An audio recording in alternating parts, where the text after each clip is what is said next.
Broadcasting from Mega Manila and streaming on the World Wide Web. We are Crusaders Broadcasting System, DWAD. 1098 AM. Now Radio. Ang susunod na programa ay maaaring maglaman ng mga pananaw at opinyon na hindi kinakailangang sumasalamin ng mga pananaw ng CBS. Up next on DWAD, The Truth Doctors on Air. Yo, sa panahon ng ingay at chismisere, isang boses lang ang malinaw. The Truth Doctors on Air.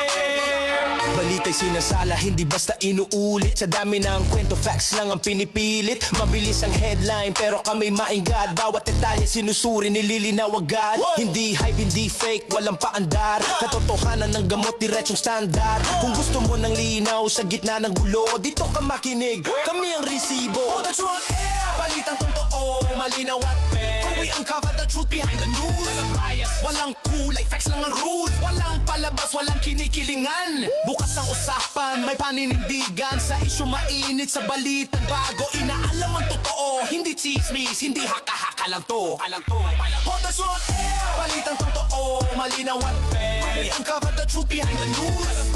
Walang kulay, facts lang ang rules. Walang palabas, walang kinikilingan. Gusto na balitang may paninindigan. Makinig, makaalam, maging mulat at the Truth Doctors on Air.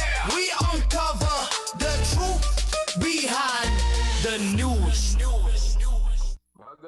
Magandang hapon mga kababayan. Ito po yung lingkod, Dr. J sa programa The Truth Doctors on Air. Dito lang po sa CBS-DWAD, 1098 kHz sa inyong mga talapitan at kasama natin yung galing sa Liwasan, ang Dr. R. Magandang hapon, Dr. R. Magandang hapon po. Medyo parang mono yung tunog nung iyong boses, Dr. J. No? Naririnig ko. No? Baka dyan may kailangan i-adjust dyan sa stasyon. No, pakicheck lamang po. Medyo mono kasi. Tingnan ko nga eh. Ayun. Ano? Ayan, no, Dr. J, no? So, officially po, no, kahapon po, ganap na alas 7. Hindi ako nagkakamali. Alas 7:03 ng gabi. Ay, nag-plug ng announcement ang ating isa sa opisyales ng Simbahang Iglesia ni Cristo na nagtatapos na po ang kanilang pagpupulong. Bali, 3 araw sila nagpulong, Dr. J, no? Kahapon yung huli yan sa Liwasan Bonifacio, no?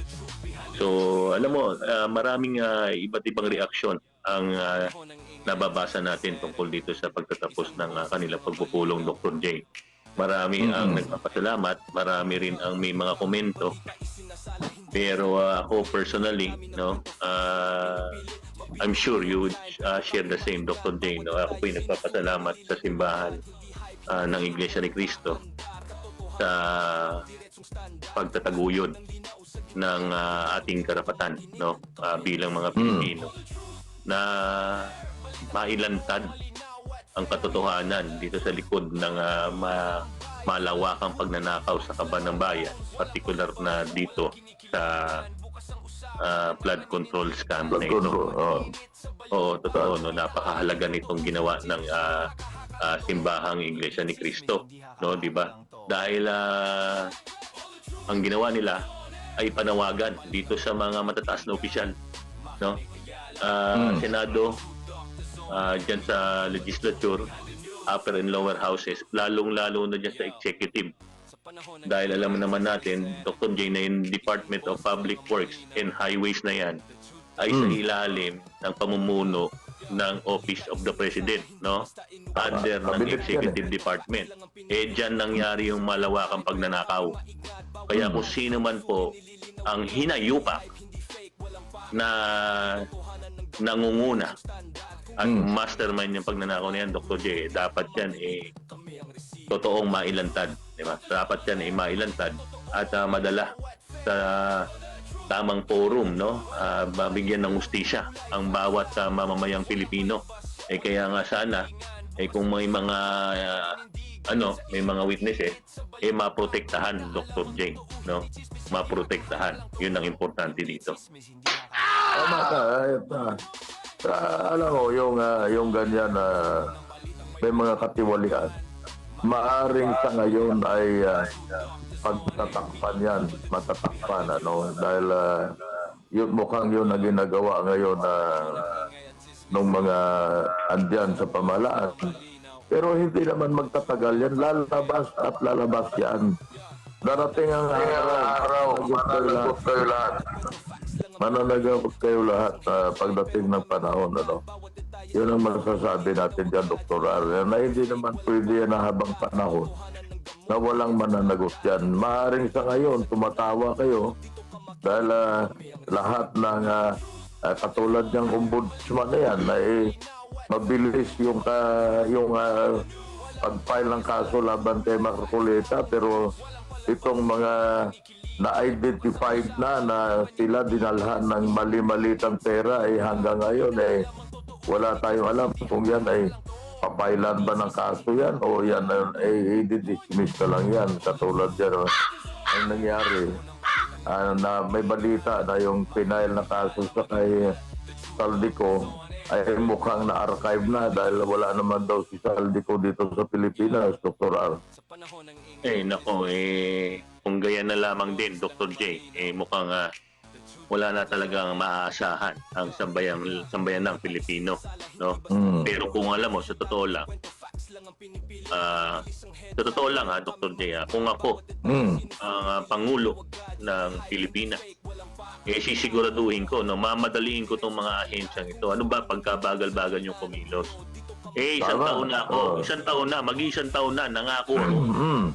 Sabi ko nga, Pasko, may makukulong. Tapos hanggang ngayon, wala kayo na ipapakulong, malapit na uling magpasko. If you are in the shoes of the President, ang kanyang dapat gawin talagang itong mga nabanggit na mga pangalan yan, makasuhan lahat yan At patuloy ang pag-iimbestiga na hindi yung katulad ng ginawa ng Blue Ribbon Committee. Ano sinabi nito si Erwin Tulfo? Na kalimutan na lang daw yung ninakaw na kung iwan ko kung totoo yung sinabi niya dahil nabasa ko lang sa social media. Nakalimutan na lang daw.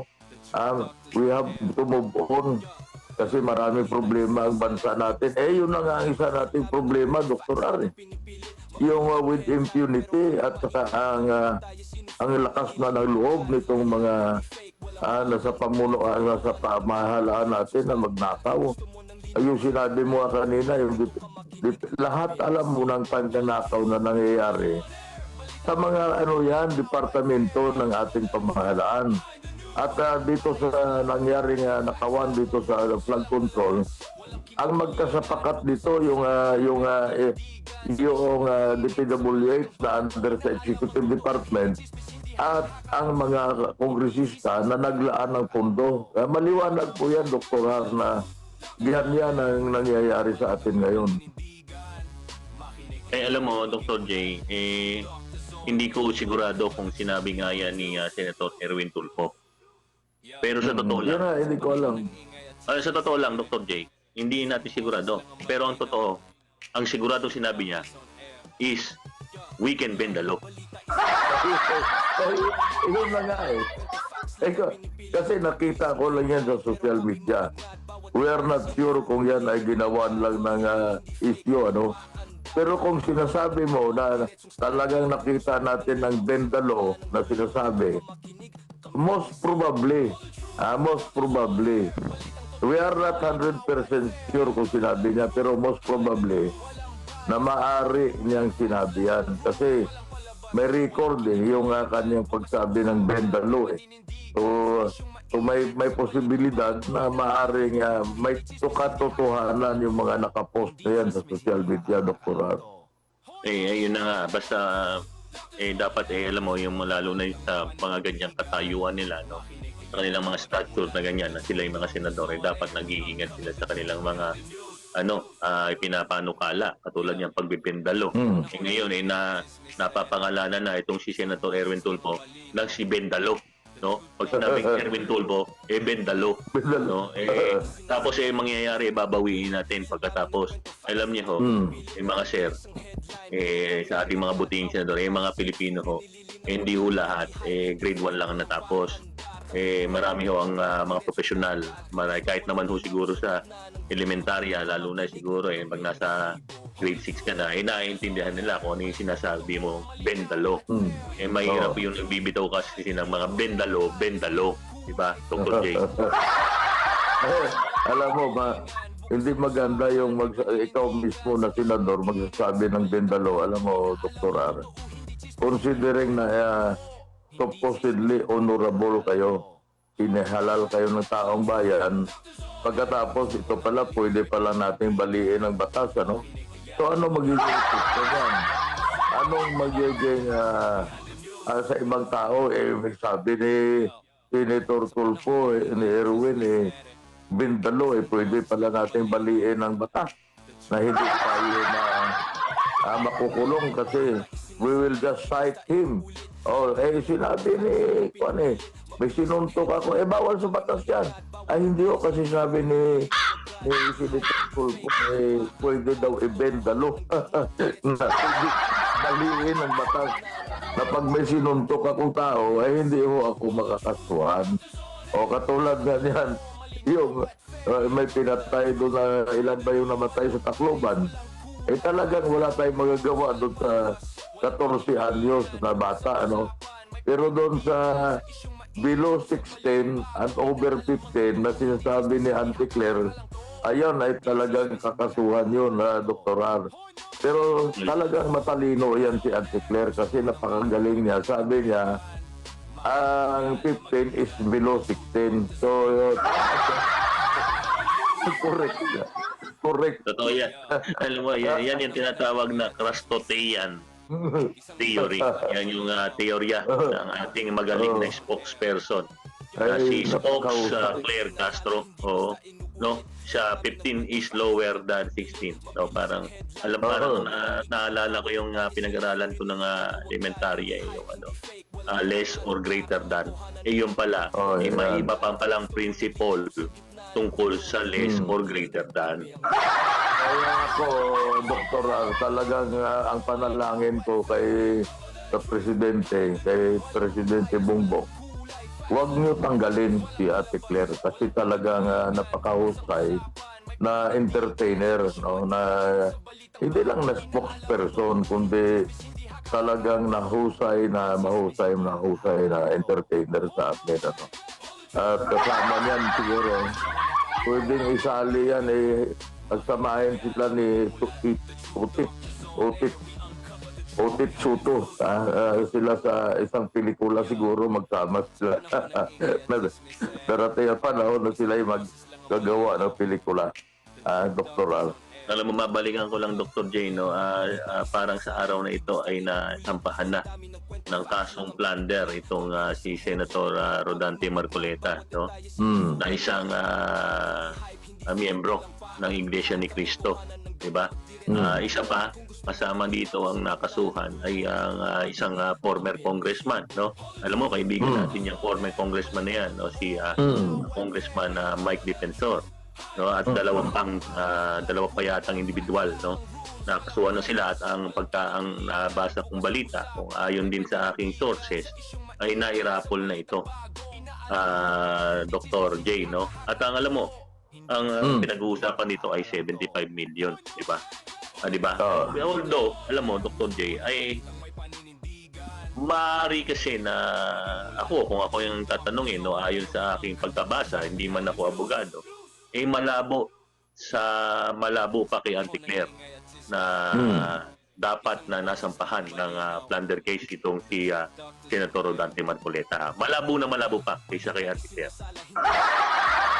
Totoo yan dahil ako as a layman, tayo hindi naman natin naunawaan ng mga nitty-gritty, yung mga sa law, no?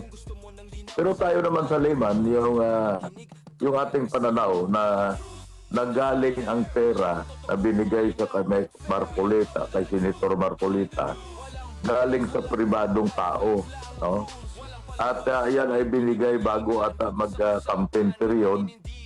At yun ay binigay na wala namang kapalit. Kasi hindi ko alam kung merong nasa committee si dating speaker, dating Congressman Marcolita nung sa Congress, no? Kasi alam mo kung ang sasabihin na for a favor or a future favor na hihingin, medyo malabo kasi pribadong individual yung nagbigay. Iwan ko lang Dr. Arno, pagdating kasi sa batas, may pasikot-sikot yan na hindi naman tayo marunong sa sabihin natin na talagang bihasa tayo sa batas dahil hindi tayo lawyer. Pero from a layman's point of view, na katulad sa atin, nagtataka ako kung paano mo makasuha ng plunder ang isang katulad ni Marcolita, Senator Marcolita, na nanggaling ang pera sa pribadong tao, Dr. Aaron.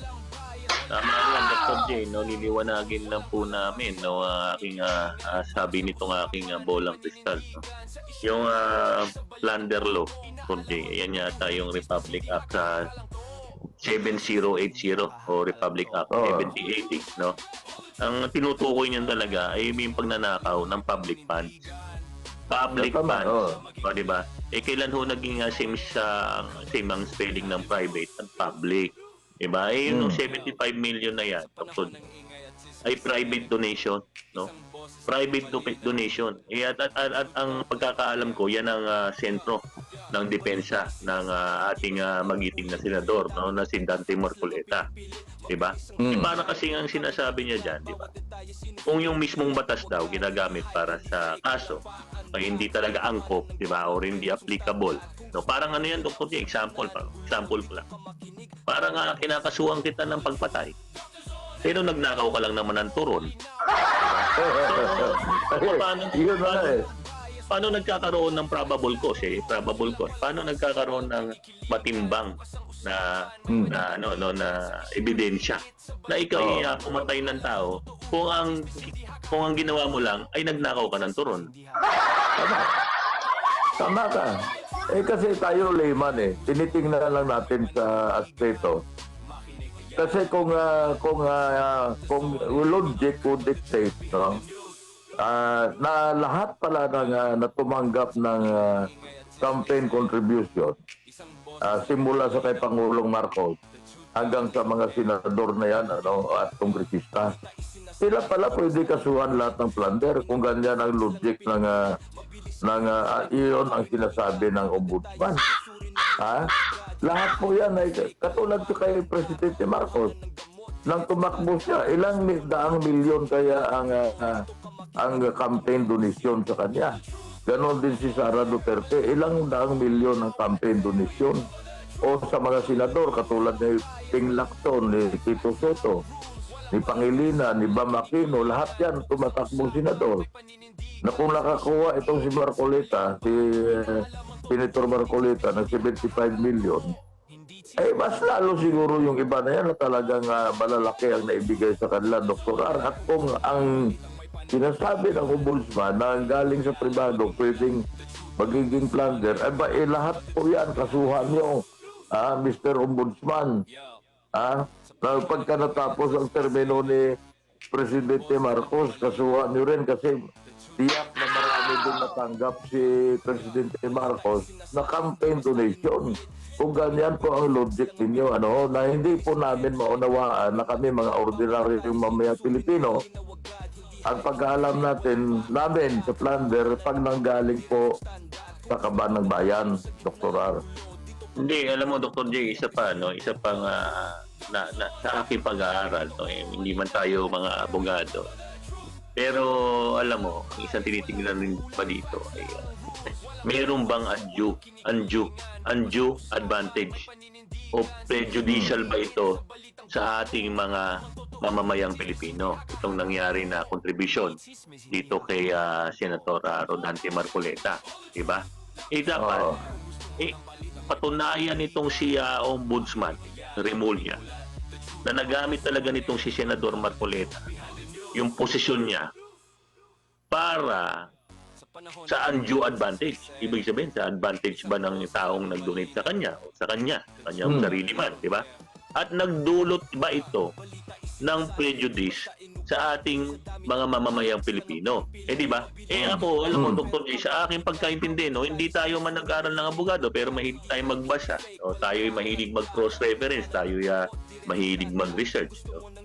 Ako, tingin ko, no, ang tingin ko dito, malinaw na absent ito, no, itong undue advantage at prejudice sa Filipino people, no, dito sa kasong itinasampa kay Senator Rodante Marcoleta.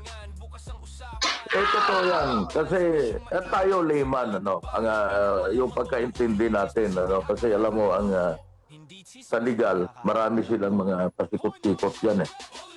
Pero sa atin kasi, yung sinasabi mo nga, undue disadvantage para sa taong bayan, no? At prejudicial to the interest of the Filipino people.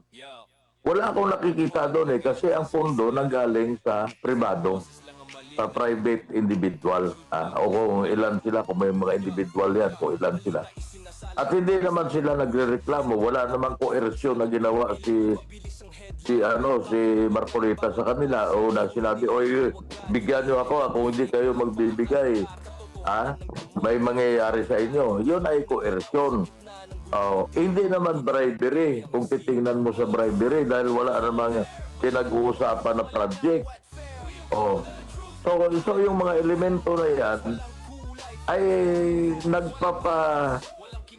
sakit ng ulo natin kung paano at saan nahugot nitong ombudsman ang pagkaso kay Marcoleta ng plunder na hindi naman nagaling ang pera sa kaban ng bayan o hindi naman people's money yan. So sabi ko nga, kung si Marcoleta ay kakasuhan na ganyan, di lahat ng tumatakbong mga politiko kakasuhan din. Sa banggit ko nga, simula kay Pangulong Marcos, dahil siya ay tiyak na marami din namang nag-donate sa kanya, no? At yun naman ay alam naman ng taong bayan yan, makikita naman, may record naman yan. Kung ilang milyon ang nadonasyon na binigay sa campaign fund ni Pangulong Marcos.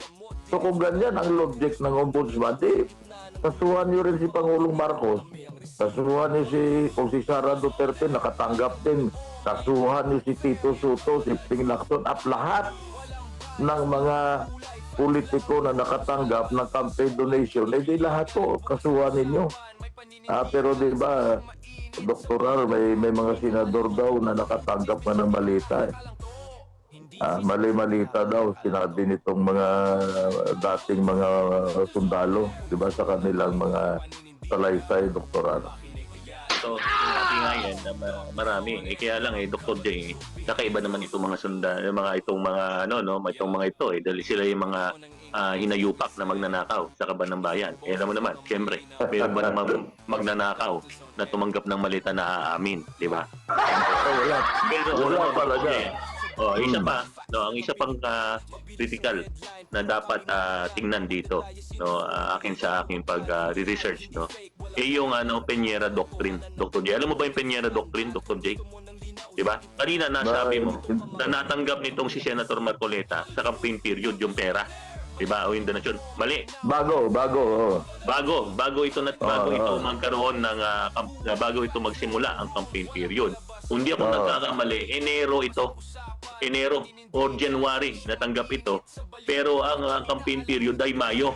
So para naman pero hindi ho ba tayo para naman tayong para naman tayong aanga-anga, napakalayo nga naman nung Enero at Mayo. Baka ang parang sinasabi nyo ang 15 ay mas mababa sa 16, di ba?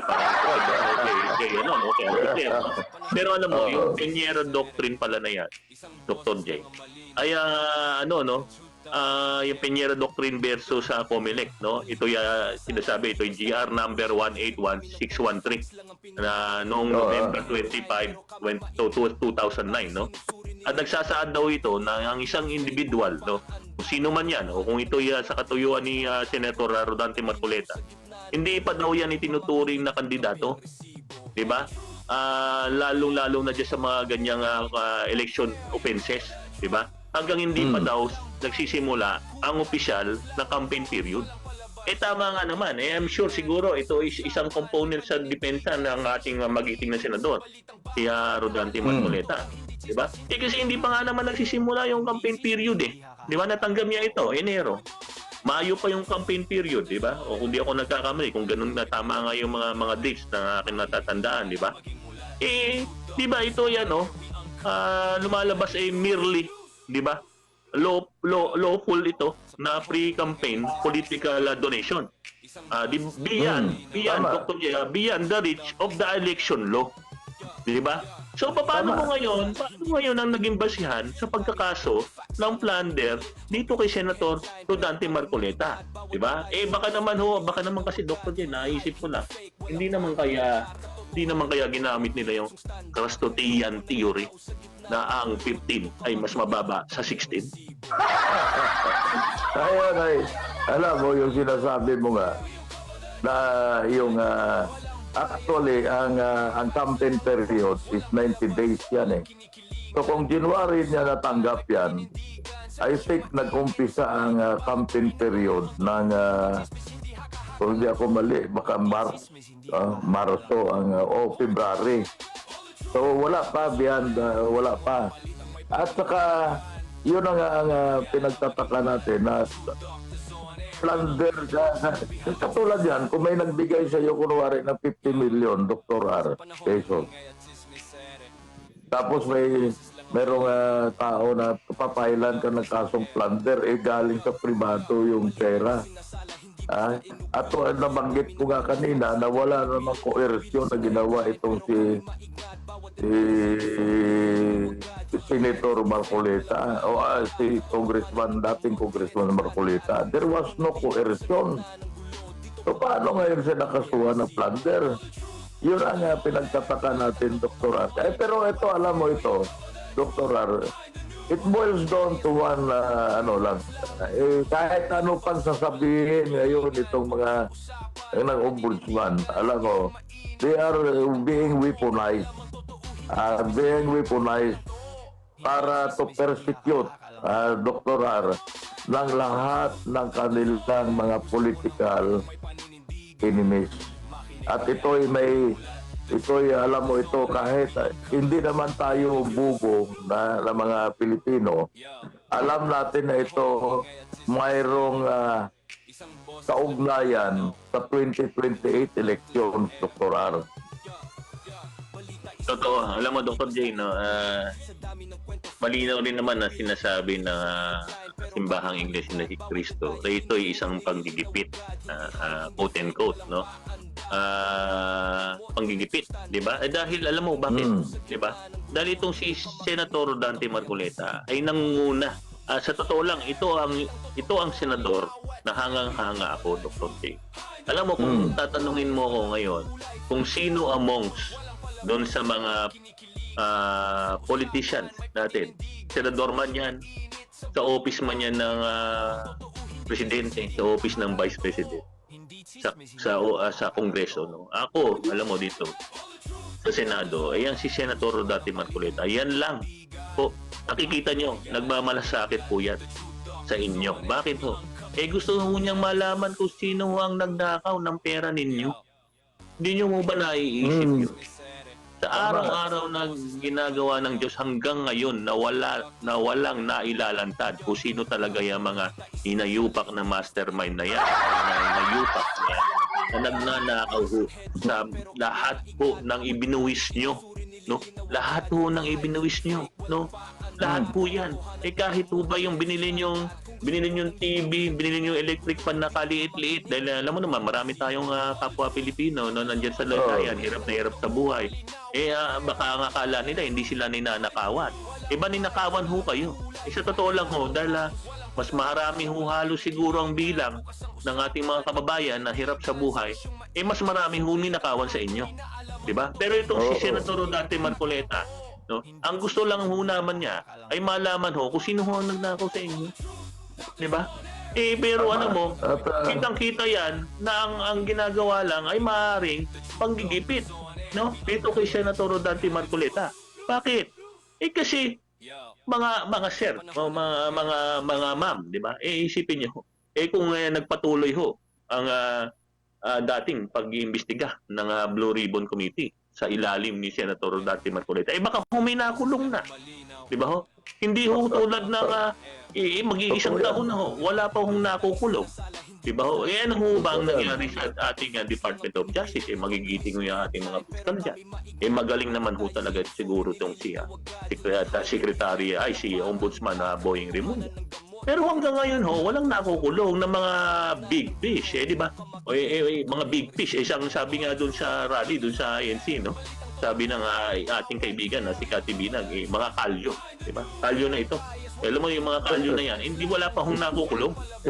Di ba? Ibig sabihin yung kalyo, Dr. J, minsan kasi, di ba, minsan magkaroon ka ng kalyo dito, tatanggalin mo, anong mangyayari? Babalik uli. Di ba? Babalik ulit, ganyan na ho. Actually, yung mga pagmumukha ho ng mga yan, hindi na ho makapalang mukha ang tawag dyan. Kalyo na ho ang kanilang mga mukha. Ay bago tayo magpatuloy, ay magpahinga muna tayo ng kaunti.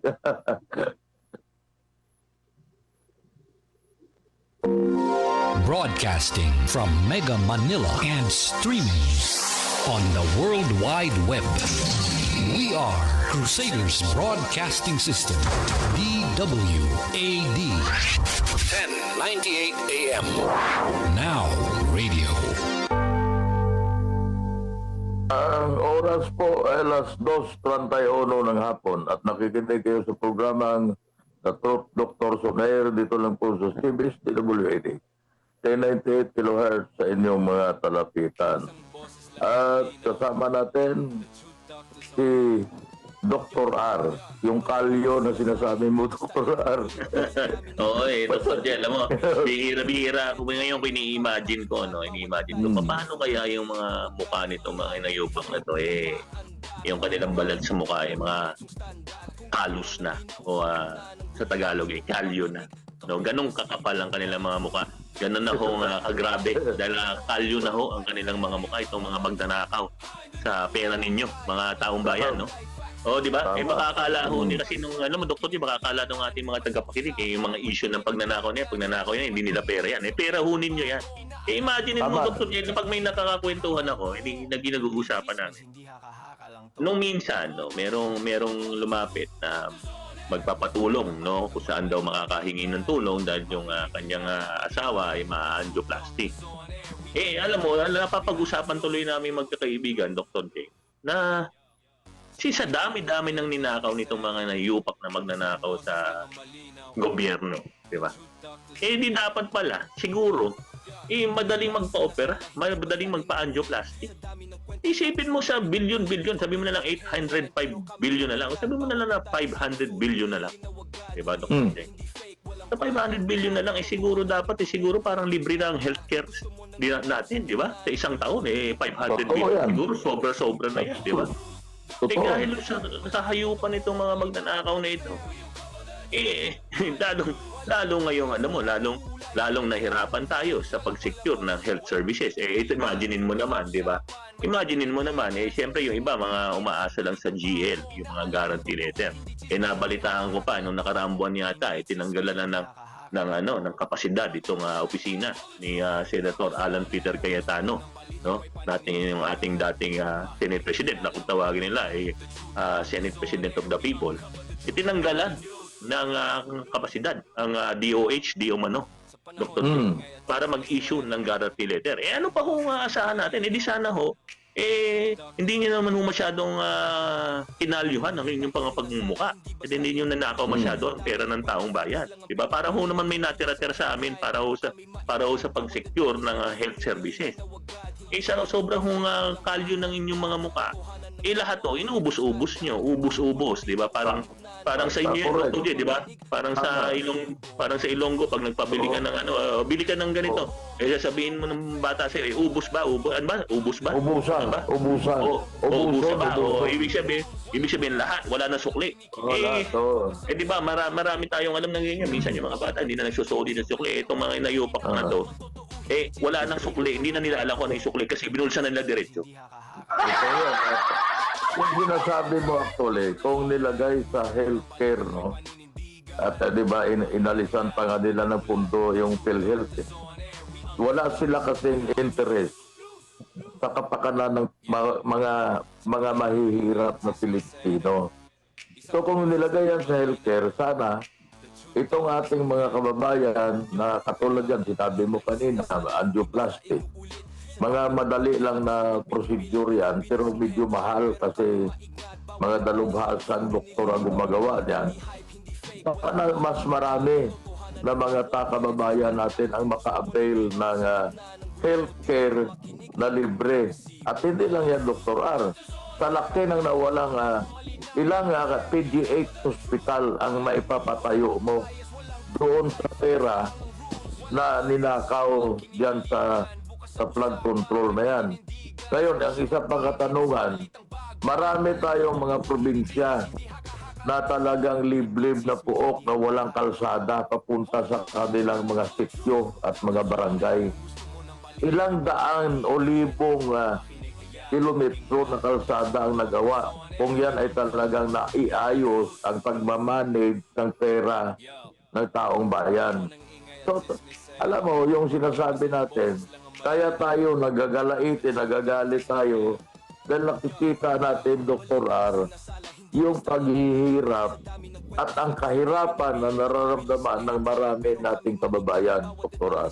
Alam mo, hindi ko na ma-imagine, Dr. J, hindi ko na wala na akong maisip na silita kundi lintik ng hudas itong mga inayupak na ito. Alam mo ako naniniwala, Dr. J, hindi tinatapos ang pagnanakaw hanggang ngayon. Sa oras na ito, meron pa ring maleta. Ako naniniwala ako hanggang ngayon mayroon pa ring maleta. May hinahatid pa ring mga maleta. Alam mo niyo kung bakit ho? Kasi pinipigilan nila eh. 'Di ba? Binubusalan nila. Binubusalan ang mga tao na gustong magpahiwatig ng katotohanan. Eh, ano mo yung nangyayari dito kay Senator Rodante Marcoleta? 'Di ba? Dito kay dating congressman na Michael Defensor. Dito sa ating mga ex-soldiers, ayaw nilang tawagin maris, gusto daw kargador. Eh sa kalyo nyo sa mukha, sa kakapalho ng mga mukha nyo, eh kayo ang mga mukhang kargador. Totoo lang. Diba? Alam mo, yun ang pangit dito sa ating dun sa nangyayari sa ating bayan sa ngayon. Ibig sabihin, kung magsasabi ka ng katotohanan, ay ikaw ang ikukulong. Diba? Kaya alam mo, matatakot na tuloy yung ibang gustong magpahiwatig ng kanilang mga nalalaman tungkol dito sa malawakang pagnanakaw sa pera ng bayan. Dahil na nga, kung sino nagsasabi ng totoo, siya pa ang pinapakulong. Eh, di ba, Dr. J? Di ba? Tama. Pero alam mo, Dr. J, no? Ang akin lamang iiwanan bago tayo tumawid doon sa topic nating susunod, eh, mahalaga rin ito eh. Sa ating mga tagapakinig, no, sa ating pong followers, sa ating mga kaibigan, nakita niyo ho yung ginawa ng simbahang Iglesia ni Cristo. Diba?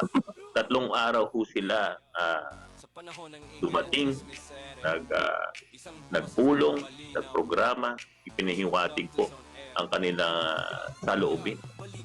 Ano ba yung sinasabi nila, Doktor? Hindi lang daw ito tungkol sa isang tao. Ako naniniwala ako doon kasi ako nung nandun ako, nararamdaman ko, yung buwis na ibinayad ko kahit kakaunti, malalaman ko na kung sino na tao. Diba? So ito, yung ginawa nila ay para talaga sa taong bayan. Mailantad kung sino yung mga hinayupak na may kalyo ang mukha. Okay. Okay, kaya sana meron namang mga makonsensya na talagang idiretso ang pag-iimbestiga, no? Kung ako tatanungin mo, gusto ko si Senator Rodante Marcoleta pa rin ang manguna dyan sa Blue Ribbon Committee na yan. Iba natin, hindi at ibang tao, iba ng ibang tao. Alam mo kung bakit? Kasi baka yung ibang taong yan, nakatanggap din ng maleta. At lahat naman, katulad nga dyan, yung ginawa ni Ping Lacson, ilaw na investigasyon, ano? At ngayon, gusto nila itigil na yung investigasyon tungkol sa sa flood control at hindi na natin malalaman, no? Unless sa darating ang panahon na bubuksan uli yan. But anyway, bago tayo tumawid doon sa isang issue, ito, basahin ko muna itong tungkol dito sa kaso ni Senator Marcoleta. Itong isang post ng isang attorney Manny Luna. Sabi niya, I have reviewed the jurisprudence on that. Not a single case was ever decided by the Supreme Court wherein election campaign contributions were considered covered by the plunder law. So napakalaking kalokohan ito. No less than the Ombudsman has admitted na the first time ito which will violate the right to due process of Senator Rodante Marcoleta. So wala palang jurisprudence na nagaling sa Supreme Court na talagang mayroon itong batas na itong pag ang campaign contribution ay considered covered by the plunder law. So ito, gawa-gawa lang ito, Dr. R, nitong ombudsman para lang talaga ma-persecute nila itong at maalis nila sa pansamantalang maalis si Senator Marcoleta sa Senado. Dahil ito, lahat ito, sinasabi ko na ito ay may kaugnayan sa 2028 election at may kaugnayan ito sa impeachment case na sinampa nila laban naman dito sa kay Vice President Duterte, Dr. R. Alam mo, Dr. R, no, ngayon lamang mayroon nag-komento doon sa ating Facebook Live. No? Alam niyo naman, kami ay naka-live sa aming paboritong stasyon dito sa DWAD 1098 po sa AM, pero naka-live din kami sa Facebook at YouTube. May nag-comment dito, ito si Miss Maria Fema Duterte. Ang sabi, ngayon daw, iwawaran si Senator Marcoleta. Ang tanong ko ngayon, Dr. J, na iiwan sa ating lahat. Papayag ba tayo na busalan itong si Senator Rodante Marcoleta? No, dahil alam mo, Dr. J, yung plunder na kaso, no bail yan, di ba? Kapag plunder, pag kinasuhan ka ng plunder, maglalabas siya ng warrant of arrest kahit hindi pa nakikita kung meron talagang probable cause, di ba? Yung isinampang plunder case sa'yo. Ibig sabihin, gusto nilang manahimik si Senator Rodante Marcoleta. Ang tanong, papayag ba tayo ang sambayan ng Pilipino sa ginagawa dito kay Senator Rodante Marcoleta? Tayo, ang ating posisyon dito sa atin, sa The Truth Dr. Soler, hindi tayo payag, no, sa mga ganyan na pag-aabuso ng ginagamit ang katulad nitong gagawin ng ombudsman. At sinasabi nga ng isang abogado na wala silang alam na jurisprudence o ano mang pangyayari na ang magiging plunder ang contribution sa eleksyon. Kaya sabi ko nga, babalikan ko ulit, kung plunder ang pagko-contribute at pagtanggap ng campaign contribution, di lahat na kasuhan nyo. Lahat ng politiko natin na tumanggap ng contribution at wala naman siguro hindi tumanggap, Dr. Harry. Halos lahat ng mga yan. Ang dahilan nga, di ba, ang dahilan nga doon sa kaso ni Chis Escudero yata dahil din sa eleksyon, kung di ako nagkakamali. Nasabi ng isa na nagbigay sila para naman sa campaign contribution nila kay Chis Escudero. So yan ay, alam mo, kung yan ay bawal, sana yan ay nakasuhan na rin lahat ng tumatanggap. At doon naman sa kay kaso ni Chis Escudero, yan naman ay maliwanag na campaign contribution din. So bakit hindi nila kinasuhan si Chis Escudero at tumanggap din ng campaign contribution? So yan ay, alam mo, yan ay selective justice ang ginagawa nila, pinipili lang nila dahil sa kalaban nila. At uulitin ko uli na ito ay mayroon itong sa impeachment case ni ni Vice President Sara Duterte at of course pati sa 2028 election. Kasi ito, this is grave abuse of discretion. Sa tingin ko kasi ako, I'm not a lawyer, but then, common sense eh. This is a grave abuse of discretion ng ombudsman na papile ng kaso dahil dyan sa na-plunder dahil sa campaign contribution. At hindi natin alam kung ano sasabihin ng iba abogado, but then tayo as a layman, as an ordinary citizen, nakikita natin ito parang abuso na Dr. Ar.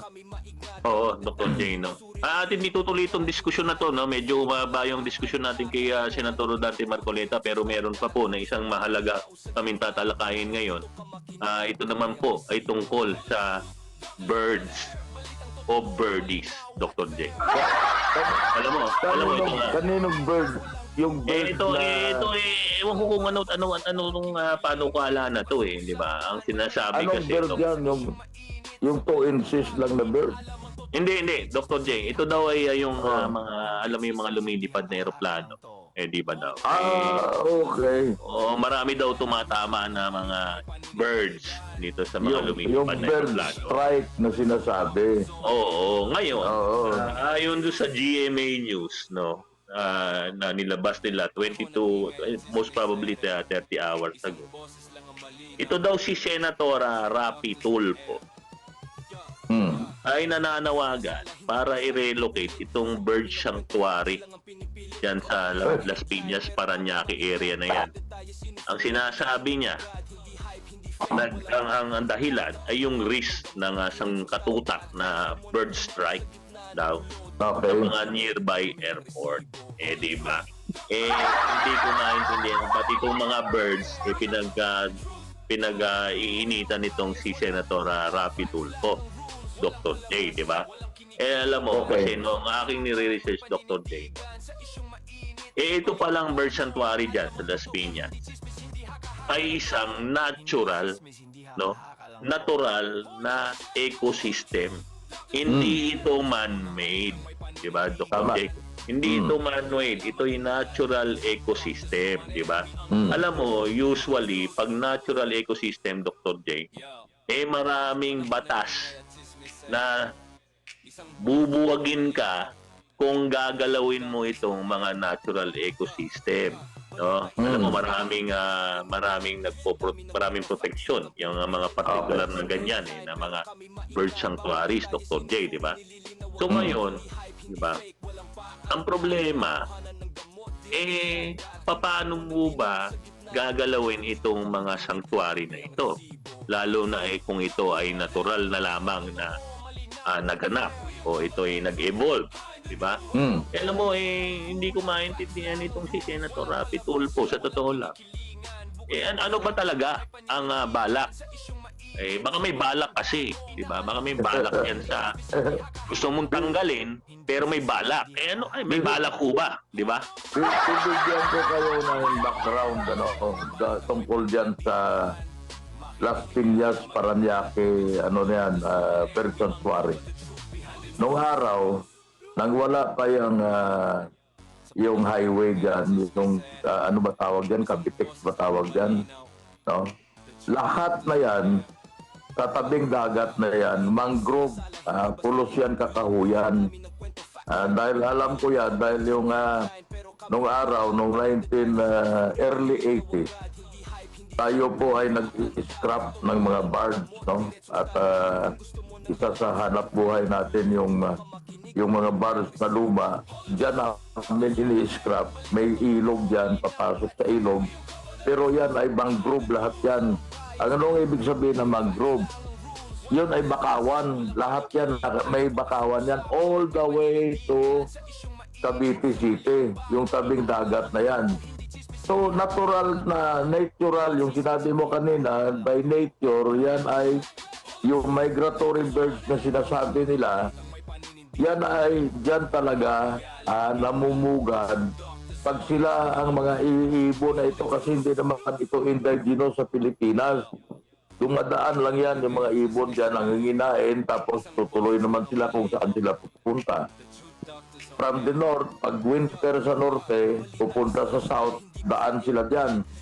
Diyan sila nanginginain bago sila magpatuloy ng kanilang biyahe pa south. Ganon din naman, Dr. R. Ang Laguna Lake, ganyan din. So yan ay natural habitat yan ng mga migratory at mga local natin na mga ibon.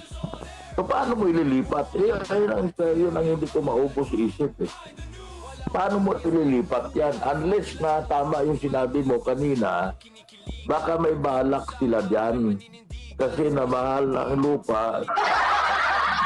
Nakikita natin ngayon na may mga, di ba ang daming barko doon na sumusuka ng buhangin? Sumusuka ng buhangin. Di ba sa likod ng buwang meron doon barko sumusuka ng buhangin? Baka yan naman ang gusto nila gawin ngayon.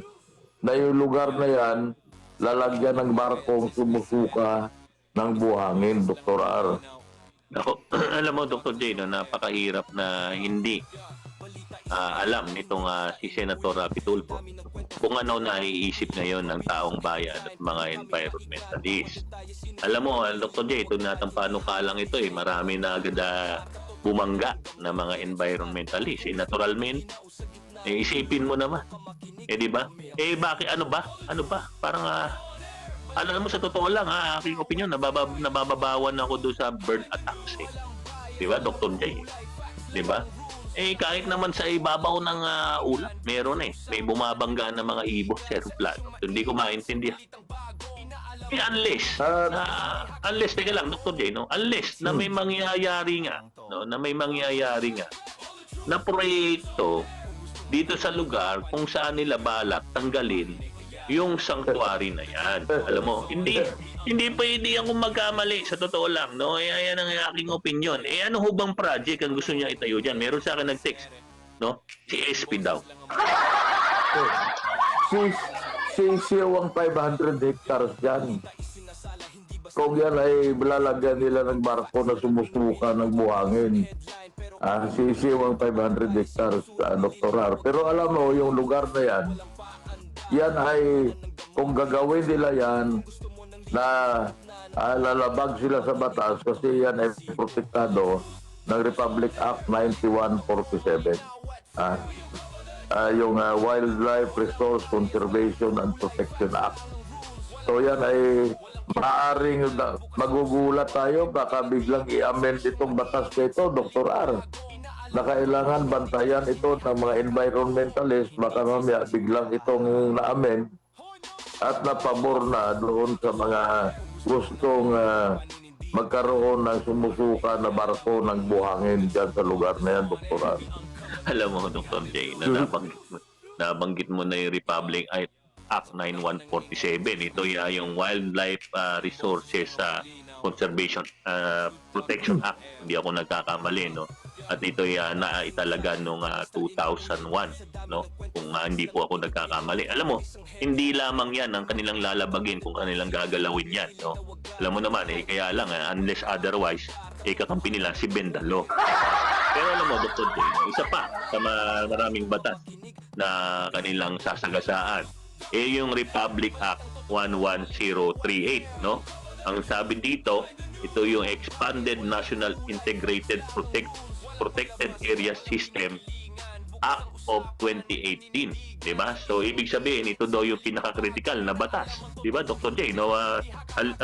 Particular dito sa gusto nilang gawin, no? At ang pinapanukala diyan itong magaling na senador na si Senator Rapi Tulfo, di ba? Alam mo, bukod pa diyan, no, mayroon pang Republic Act 7586, National Integrated Protected Area System of 1992. Di ba? Yun, hindi lang yan. Meron pang mga presidential proclamation at lalong-lalong mahalaga, Dr. J, yung Ramsar Convention, no? Atin itong pinag-aralan. Yung Ramsar Convention on Wetlands of International Importance, di ba? Yun daw, Las Piñas, Parañaque wetland na yan, wetland park. Diniclear yan na Ramsar site in 2013, di ba? Alam mo, yung mga ganyan Dr. J, sa aking pagkakabasa, ito ay isang treaty, di ba? Kung saan ang Pilipinas ay signatory. Na obligado tayo na ikonserba at siguraduhin ang maayos at pinakamatalinong paggamit niyang mga wetlands na yan, Dr. J. So, ang sinasabi Tama. dito sa aking research, no, ang pagsira sa isang Ramsar site, di ba, would be a major breach of international commitments and would damage the country's environmental reputation. Di ba? Unless naniniwala sila na damage na talaga ang reputasyon ng Pilipinas. Dr. Sa kanilang track record sa ngayon, pag tinignan mo, pulos sila yung paglabag sa batas. Pulos na lang yung bend the law na sinasabi. Kasi yung sinampang kaso kay Rodante Marcoleta, ay sabi nga ng abogado, ngayon lang siya nakakita ng kanyang kaso.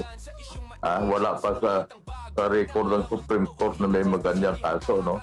So yan ay lahat yan, yung sinasabi mo, kung yung batas dito sa atin, binibendalo nila, lalo na yung kasunduan na yan sa international na yan. O katulad nga yung ICC na lang, na wala naman tayo na sa ICC, bakit ngayon na sinasabi nila na may issue daw nag-issue ng warrant of arrest laban sa kay Bato de la Rosa. Gusto nila ngayon ay padala si de la Rosa sa dahig. Na yan naman ay bawal sa batas natin, na wala dahil wala ang due process. Kahit na itong pagsampa kay Marcoleta ng sinasabi nga ng lawyer, paglabag din sa due process sa karapatan ni Marcoleta. So yan ay, alam mo, baliwala sa kanila. They don't respect the law, they don't respect the Constitution. Ay yung mga ganyang batas na sinasabi mo, ganun din yan. Pwede nilang i-bend the law, Dr. Ralph. Alam mo, Dr. Jen, balikan mo itong kay Senator Dante Marcoleta, no? Merong dito nga masyadong tismoso, sinasabi. May standby na daw ang CIDG ng Philippine National Police. Aba, napakabilis, no? Napakabilis ng kanilang aksyon, diba? Pero alam mo, sa totoo lang, tama ka. Diba? Bakit nauna pa itong si Senator Dante Marcoleta kaysa dito kay Joel Villanueva at Titis Modero, na dapat sila ang kinasuhan ng plunder dahil dun sa mga ebidensyang inilalabas tungkol sa kanila. Kaya lamang, Dr. J, yun daw sinasabi ng ating butihing ombudsman na si Boying Remulla, parang hindi daw sapat yung ginawang case build-up, di umano, ng Department of Justice. Napakagaling ng mga natin dyan, fiscal natin. Pero alam mo, kaya balik daw sa PI, diba? Si PI. Sa totoo lang, PI nyo, diba, para ho tayo natutulungan dito, diba? Pero ito ang iwan kong tanong muli sa ating mga kababayan. Papayag ho ba kayo na arestuhin itong si Senator Dante Marcoleta na ang ginawa lamang ay piliin ang katotohanan at mailantad kung sino po ang totoong nagnakaw sa mga buwis na binigay nyo sa kabad ng bayan. Ito po uli si Dr. R. No, nagpapasalamat po ako. Magsama-sama po ulit tayo sa Lunes, Dr. J. No? Sundan niyo po like niyo po yung ating Facebook page, The Truth Doctors po. Magkita-kita po ulit tayo. Maraming salamat po. At ako naman, ang katanungan ko simple lang, Dr. R. Kung sakaling maaresto si Senator Marcoleta, magiging photogenic kasi siya sa dilaw na t-shirt. Nakatulad ko, naka-orange t-shirt ako ngayon. Yan ay katanungan ko, mga kababayan. At maraming salamat sa inyong pakikinig sa The Truth Doctor Soner. Dito lang sa CBS TWD. Tinay-titular sa inyong mga talapitan. Magandang hapon. At kita tayo uli sa sunod na linggo.